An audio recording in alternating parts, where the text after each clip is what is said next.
I want to touch on Arrested Development. This show feels endlessly relevant. It's always coming up in different ways. And one that I saw was the theory that RFK Jr. is secretly a never nude, like Tobias. And I'm curious if you found his content relatable because of his jeans workouts. Well, I think the guy who works out in his jeans is weird. That's weird. He's already weird. He was weird way before he entered our public office. And the thing you have to remember is Tobias Funke is deeply disturbed and deluded and not actually bright. So in that way, sure, it's relatable. Hello and welcome to Obsessed the Podcast. I'm Matt Wilstein from The Daily Beast, and today on the show, I am talking to a truly influential and hilarious comedian and actor who you might know as Tobias Funke on Arrested Development, among dozens of other characters he has played over the last 30 years or so. His new stand up special, The End of the Beginning of the End, is streaming now on YouTube. David Cross, welcome to Obsessed the Podcast. Thank you for having me. Thank you for being here. I wanted to start by wishing you a happy birthday. I saw it was just your birthday. It was, yes. Did you have a good birthday? Yeah, I was upstate in New York. In the woods, and I had some chicken wings and French onion soup. I hope it's okay to say that you turned 62. And I was curious if what you thought 62 would look like when you were a kid versus what it is now. How's that measuring up for you? Um, well, I thought I'd have a jetpack by now, but I don't. But outside of that, it's I'm slightly surprised I'm still around and in decent shape. But when you're a kid, 62 is like ancient. Yeah, So I I didn't even couldn't even imagine it, not until I was, like, 40. yeah. Well, let's talk about your new special, The End of the Beginning of the End, which I got to see and really, really enjoyed. I feel like you are at the top of your stand up game in a lot of ways. Do you think people come to your shows at this point expecting you to take on current politics? Because I know this special was taped, probably almost a year ago at this point when people are seeing it, but it does get political. But how do you kind of manage that balance knowing that it's something that people are going to see quite later? Well, that's a good question. I mean, in in fact, I was going to shoot it in the middle of that tour, but, then Trump was reelected, and I realized because I was gonna shoot it in, like, December or sometime, and I realized, "Oh, now" and I've never had to do this before, I was like, "Oh, since he's going to be president, whatever I say now is gonna seem so irrelevant and dated even 6 months from now." So, I realized I should tape it kinda at the end of that tour, and I'm glad I did, and then because of, just by random coincidence that I have a story, that's all true. You'll know what I'm, referring to, but I don't wanna spoil it. But it takes up, like, 25 minutes of the set. So there's kinda less time to get political. So I really only have, this is probably the least political, special I've ever done. But I do try to keep a balance. Normally, I try to keep it, like, a third, anecdotal story things, "This happened to me," and a third kind of political, topical, relevant stuff, and then a third just really goofy, dumb jokes. And usually that's the mix, but this one has, uh, it's just the way it worked out because of that one story. So there's less political stuff in this one, I think. Yeah, so you taped it in Athens, Georgia, which is you grew up in Georgia, and you get some. I think you're playing for your fans, so you get some early cheers for referring to the late Donald Trump, and you say, someday we'll be able to say that. I am curious if, as you tour around, if you were using that line in every show, how it did it go over differently depending on where you were, or pretty much the same? I mean, pretty much the same. And at this point, I mean, 95, if not more, percent of the audience knows what they're coming. They know what they're getting. they're coming for a specific reason. I mean, you always get a handful of people who, uh, aren't happy with something, but, they're for once severely outnumbered. So when I go to these little, when I go to Missoula or, you know, um, just more, uh, conservative areas, so all those folks who are like-minded will come out and, for an hour and a half, 2 hours, they get to feel like, not so lonely.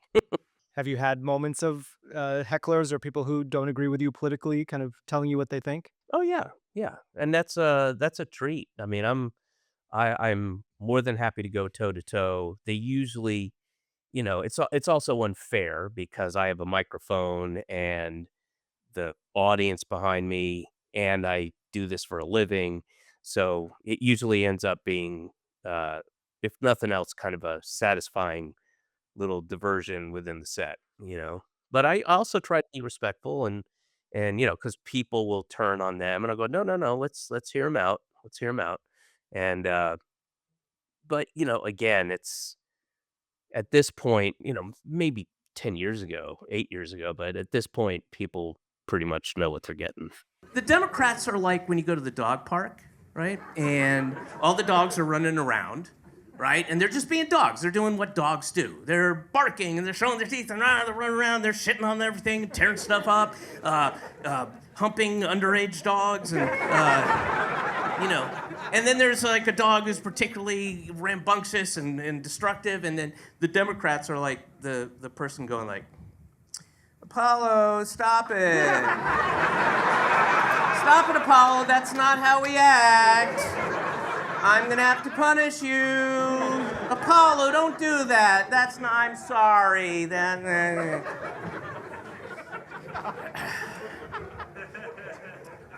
And the Republicans are the dogs. So you spoke out pretty strongly against the Riyadh Comedy Festival, which I feel like you've said everything that you wanted to say about that, so we don't need to get into that specifically. But it did make me think of something because you had some, the defense from the comics who went there with that, saying, "Well, this country is just as bad," and and then I think you responded to that by saying, "But I'm not performing for the Trump administration in this country." Uh, but then they just recently announced that Bill Maher is getting the Mark Twain Prize, which is at the Kennedy Center, which at this point essentially is performing for the Trump administration. So I'm curious what your reaction to that news was, and who do you think will show up to support him in this endeavor? I disagree that it's comparable. I think, uh, the Mark Twain Award is an established award given regardless of who the administration is. It's a annual thing. Uh, Trump wasn't happy with it, so that's different than uh, a comedy festival put on and promoted by a uh, authoritarian, murderous government. And in order to uh, put a happy face on all that stuff. And so I find them quite different. And, I know Bill. I would imagine he's going to say plenty of stuff about Trump. So they're just different things, I think. And I have yet to hear uh, a defense of doing the Riyadh Comedy Festival that articulated anything that was a legitimate, it's mostly like, "I had a good time," or, whatever. I haven't heard one thing that, you know in fact, the more they defend themselves or try to, the I think the bigger hole they're digging. Yeah, and no one has just come out and said, "You know what? I got paid a lot, and that's why I did it." Some people have. Some people did say that, and, uh, while I don't respect that, outside of this context, I certainly respect it a little bit more than the tortured logic of, circular logic trying to go, "Well, I they said this and I did this and da da da da," you know? Yeah. So, you said Bill Maher, if he asked you to, come speak on his behalf, do a set as part of this thing at the what's now called the Trump Kennedy Center, would you perform there? Yeah, and it would just all be Trump stuff. Yeah, Yeah. Yeah. As long as you felt like you could say what you wanted to say. of course, and I would, yeah, if they gave me, like, this list of things subjects I wasn't allowed to talk about, like they did in Riyadh, I would not do it. There'd be no point. The only reason I do it is to get to say what I want to say on in that platform. Yeah. You have a joke towards in your special towards the end that I won't spoil, that centers on Lindsey Graham. And I was curious because you didn't get to talk about in the special his recent trip to Disney World, if you had any thoughts about that. It's for the kid in all of us, I suppose, and uh, uh, I th- I mean that's really more about a picture paints a thousand words, you know, and that picture of him with the goofy shit on, holding that little whatever it was, Yeah, is wand. yeah, the wand is just kind of says everything, you know. And I wish he could have, dressed up in his princess outfit, but, we're just not at that stage yet as a society to accept that. Yeah, maybe we'll get there someday. Yeah. You try to end your special on a hopeful note about politics and sort of where we are, even though it's difficult. What is giving you hope now, if anything? Uh, I think just for my sanity's sake, I just, not in an unrealistic way, but just sort of hoping November goes well for me, um, and my friends and family. Uh, and we'll see. We'll see if we can, uh, maybe not right the ship, but, you know, stop it from sinking, and, um, and then hopefully completely overhaul the Supreme Court, and, because nothing's gonna get done as long as those people are in there, and then we'll see. If not, then, for my daughter's sake, we'll see about relocating. Yeah, you mentioned in another interview you did recently that you have a kind of go bag at home. I don't know how serious you were about that, but is that something that you think about a lot, is getting out of the country?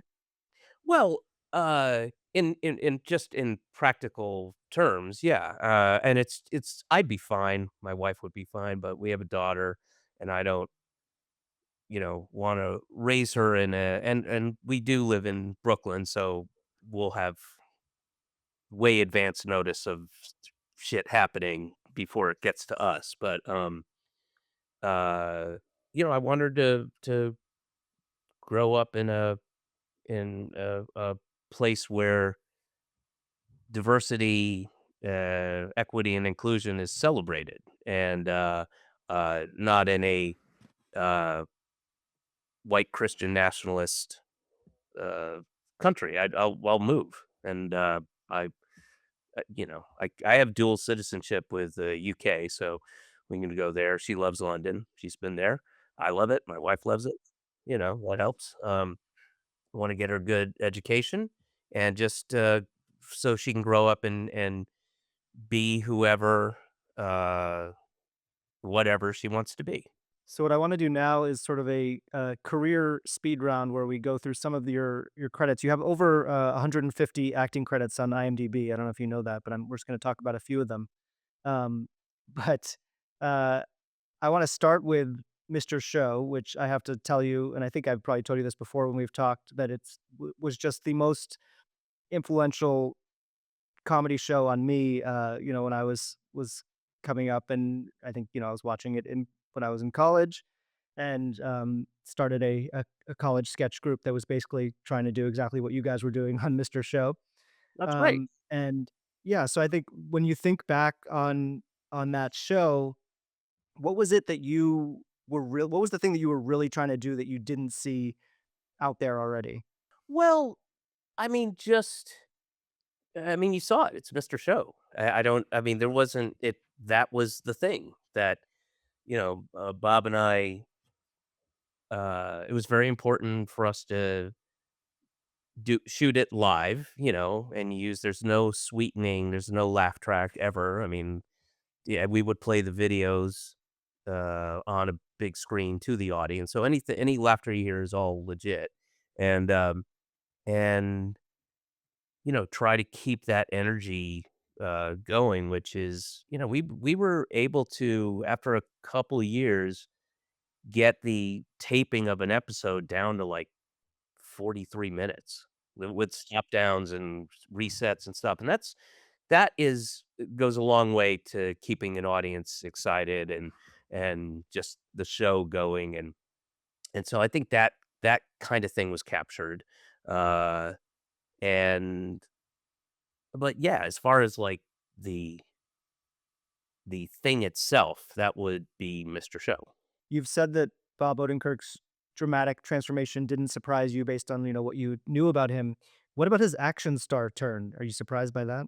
Y yes, yes and no. Yes, in the sense that he is doing it. No, in the sense that, I mean, 8 years ago, maybe, he started talking about wanting to do that, and it took quite a while from, uh, the his vocalizing that idea to actually getting to shoot, Nobody. I mean, it was years and years and years. So, that was a surprise when he initially said, "I want to do some action movies. Wouldn't it be cool? Wouldn't it be crazy?" And, but the fact that he actually did it, he's a very, uh, gifted and driven man, and, so the fact that he did it is not a surprise. He hasn't tried to rope you into that world or get you to become an action star too? No, I don't, um, like, I don't think my lifestyle would support that. One of your first film roles, if not your first, was in a small role in Waiting for Guffman, one of my favorites. You play a UFO expert. Is there a story behind sort of getting on Christopher Guest's radar and ending up in that film? Yeah, there actually is, so are you familiar with Joe Frank and his work? No. Okay, well, he passed away a few years ago, but he's one of the handful of people I would say is a genius, like legit genius. I think that word is used way too much, too frequently. It doesn't have the meaning it should. But he was a guy who would do half hour stories and bits and things that were complete wildly different. And He did for decades. And he and they were all different. They were all you were never ahead of him ever. And In fact, he made a quite a bit of money because one of his stories was basically stolen by Martin Scorsese and turned into After Hours. And they either settled or he won in court, and he got quite a handsome payout. Um, but he so anyway, so Joe would occasionally come down to Largo, where not Largo, on Cabaret, um, and see these, the alt comedy things. And I guess I did something. Uh, so I had this thing. I did it on Mr. Show too. This voice, and I did it in a special called. And the gentleman's name is Samson Delanaga, and it was like a character, and using big words, but also incorrectly, and also making up words that sound legit, but they're not. Um, and It was after the OJ thing, and he asked me a he was doing an episode where he was on the phone with, uh, me as OJ's manservant who was driving the Bronco, uh, down the 405. and so we did this. It was all improvised, and we did it, probably, a 35, 40-minute phone call distilled into, like, I don't know, 7, 8, 9 minutes, whatever, and that episode, uh that episode just went, like, viral back when there was no internet yet, no computer stuff, but, people swapping around the tapes and all that stuff, and, and a lot of, like, the Beastie Boys, and they actually sampled it in one of their, later but it just was a thing, and then Christopher Guest heard it and said, "I wanna meet the guy who did that," and so I just went into his office, and it was tiny. It was him and Eugene Levy, desks that were pushed together, it's teeny tiny, and I talked to him for maybe a grand total of, I don't know, 7 minutes and 32 seconds, and then I left, and then I got the offer to improvise this thing. So there kinda is and I don't know that any other role I've had has that kind of story to it, but yeah, it's, because nobody knew who I was. This is pre Mr. Show, and who did this? And it really had, like, a good 2-month shelf life around Hollywood, this thing floating around. So, yeah. Did getting in that movie change things for you? Did people notice you after that? 'Cause that became a big, cult hit too in the comedy world.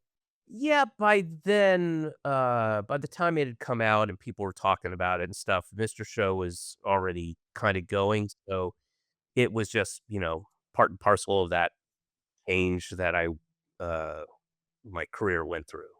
Yeah, I was curious if people started coming to you to sort of play these, weirdo characters in movies, thinking about Men in Black is another one. Absolutely, and Small Soldiers, the nerdy scientist guy, the guy yeah, um yeah, I don't wanna say like a snowball effect, but definitely, you know, 1 offer became 2, became 3, became 4, roughly the same kinda characters, like a weird weird, nerdy scientist kinda, uptight, How did you feel about that? Did you feel like you identified with that? Were you frustrated about getting typecast or I was happy to work. "You give me whatever you want, I'll do it," you know? yeah. I feel like there was a point where you started branching off into doing these other types of acting roles, and one that I was thinking about was, I'm Not There, the Mm, very sort of strange, Bob Dylan biopic that's split up into these different sections. Um, Someone must have realized that you looked a lot like Allen Ginsberg and cast you in that role, opposite Kate Blanchett as Bob Dylan. So what was that one like for you to kind of get to watch her do that up close and be in a different kind of film like that? that one was, all about and there are a handful of these too, all about the filmmaker, and, I didn't I mean, obviously, eventually, I read the script and the role, but it was, Todd Haynes is interested and that's all I have to hear. So, I wanna be in a Todd Haynes movie, I wanna hang out with that guy, I fucking love him, he's, great, brilliant filmmaker, whatever just tell me where to go, what do I need to wear, and I'll do it. So, that was really about Todd Haynes and not like, "Oh, I get to play Allen Ginsberg, opposite Kate Blanchett." I mean, that's all great, but I didn't give a shit. I mean, if he wanted me to play, a shrunken down, mouse, I'll do that. It's Todd Haynes, you know? So, there have been a handful of those, like, I don't even have to hear what it is, just yes, because I wanna work with those people.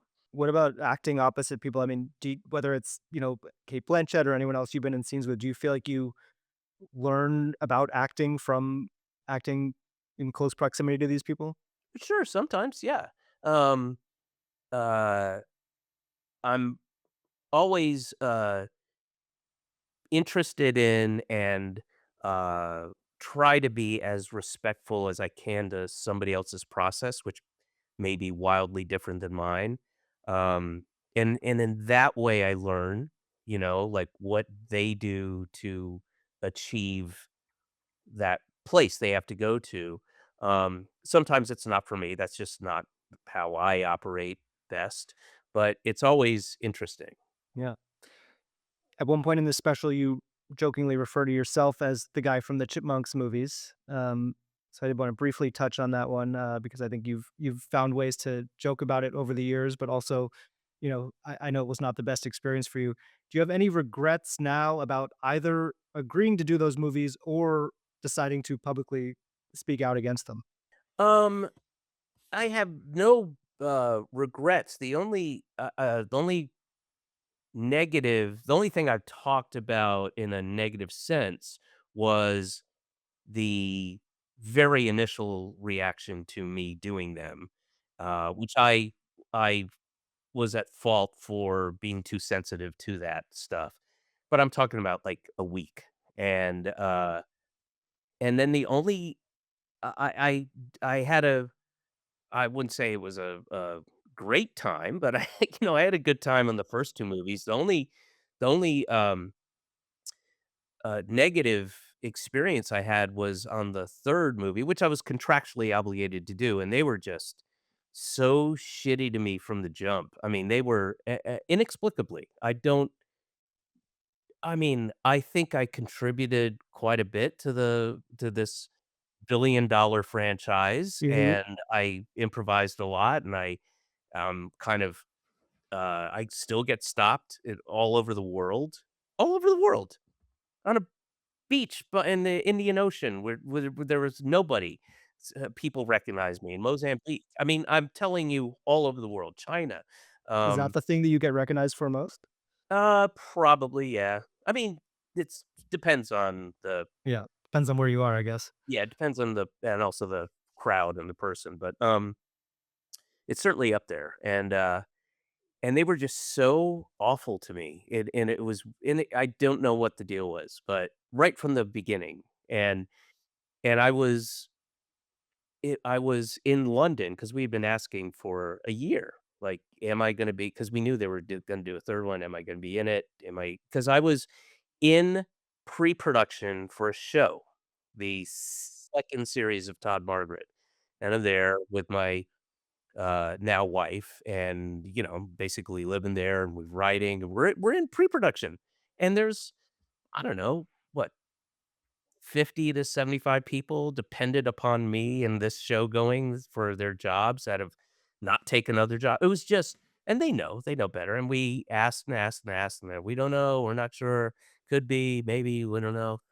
And I was in London, and, I remember I was at Harrods with my wife, and my phone rang, and the thing came up, like, whatever the shortcut I had, it was like "the team" or something like that, so I know that it's my manager, my agent, my lawyer, and that is only gonna be really good news or really bad news. Yeah, There's nothing in between, ever. When the, quote, "team" calls yeah. you, When everyone's on. and I did not have a good feeling, and I walked outside, I walked down the street, and like, "Hello?"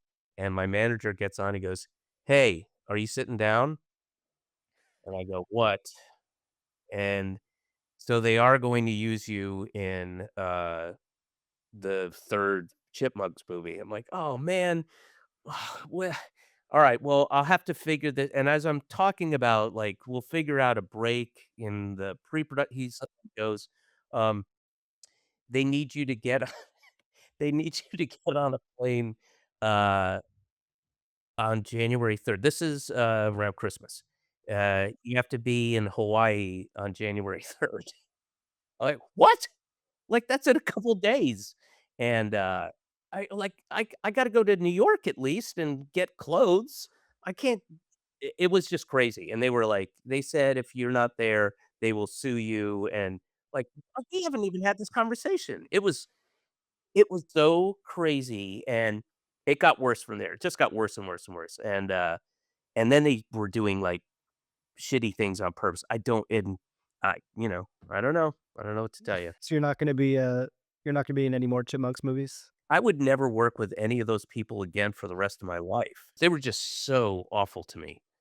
Yeah, crazy, crazy, uh, l gave me a shitty trailer that was leaking, like, just stuff Yeah, like that, like, really they were just fucking with you. fucking with me, and yeah, and you'd have to ask them. Well, on a hopefully brighter note, I wanna touch on Arrested Development, another, all-time favorite of mine, and it's always sort of this show feels endlessly relevant. It's always coming up in different ways and memes and things. And one that I saw that caught your attention was the theory that RFK Jr. is secretly a never nude, like Tobias. I'm curious if have you found his content relatable because of that, or how have you reacted to his jeans workouts as a fellow never nude? Well, I think the thing you have to remember is, Tobias Funke is deeply disturbed and deluded and not especially bright. Um, so in that way, sure, it's relatable. And I think a guy who gets in the soaking tub in his jeans is just the guy who works out in his jeans is weird. That's weird. Yeah, that's already weird. Yeah. He's already weird. He was weird way before he entered our, public office. And yeah, I don't know. Um, You were only supposed to be a recurring character on that show, like, you weren't supposed to be part of the main cast? Um, Yeah, that was kind of by design. I had moved to New York like a year prior to that after living in LA for 9.5 years and desperately wanting to leave. And I was like, there's no way I'm moving back there. Fuck this. And yeah, you did not like LA. I just preferred New York, you know. And and then I went to so we discussed it and it was written as a recurring character. They originally wanted me to look at other parts, but I really, really, truly, gravitated towards Tobias. I knew who he was immediately, and, What were the uh, other parts that they wanted you to look at? they wanted me to look at Job and Buster, and, I had no handle on Job, at all. I just Yeah, didn't. that's hard to imagine now. Yeah, yeah, it really is, and, and Tony as Buster, there's no way I could do it as good as him, um, but regardless, I just Tobias is, and it worked out because he was meant to be, just a recurring character. It's like, great, fly in, shoot 2 episodes, go home for a month and a half, great. And, uh, and then I went to shoot the pilot, and very quickly, I realized in a way I just haven't experienced, like, this is very special.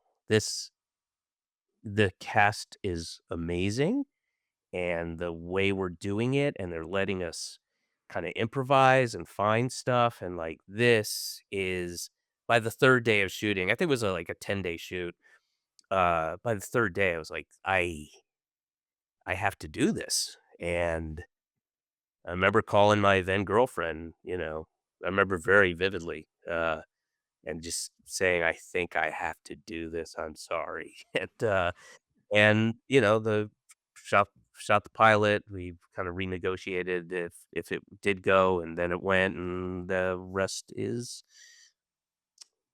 history?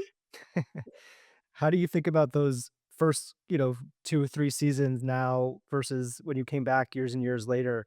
Because it's been quite a long time since you've done it. I think even when we talked another time, you said you don't think it's gonna happen again. You don't think there's gonna be more of this show. You can't do it without Lucille, Yeah. Well, that's right, yeah.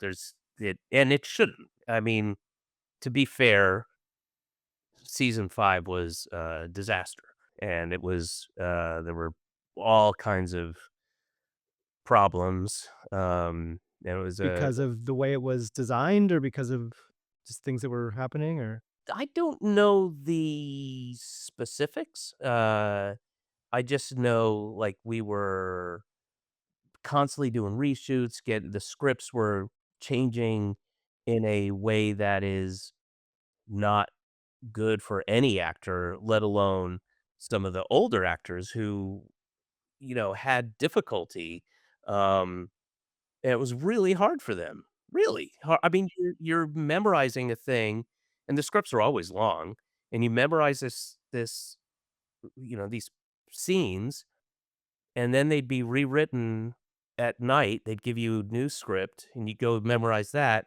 and then there'd be even a newer script when you got there at, in the hair and makeup chair at 6 a.m., and you're like, "What? Guys?" And it's just not, you can't work that way. And, again, it's one thing for some of the younger actors, but, the older actors were really struggling. It's not fair. Yeah. When you look back at your career, is there something that you wish you could go back and say yes to that you said no to at the time? I maybe if I thought about it, but nothing jumps out to me, which makes me think maybe there isn't anything. Um, I don't think so. I don't think so. Is there anything that you said yes to that you wish you could go back and say no to?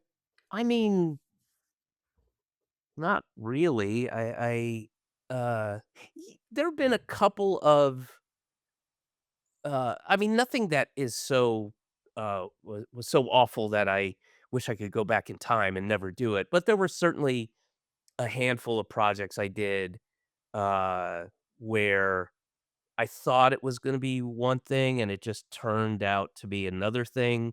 You're kind of led to believe it's gonna be kind of lighter in tone or darker in tone or serious, and you've had, meetings with the director or writers, and they're encouraging you to do this stuff, and then when you actually get on set, they're starting to take those things away, um and then you go, "Okay, well, I mean, that's part of the business sometimes, unfortunately," and you do your best and you shoot, and then you walk away, and then 8 months later, you have to do ADR, and you go to watch it, and you're looking at it going, "Oh, this is gonna be awful.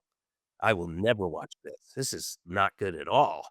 You guys are trying to be serious in this moment, and it's doesn't work," and, so there have been a handful of those, but nothing where I go, "God, I wish I'd never done that." You Mm. know? Well, David Cross, thank you so much for being on the show. The End of the Beginning of the End is streaming now on YouTube. Thank you for having me. All right. Thank you again to David Cross for that incredible conversation.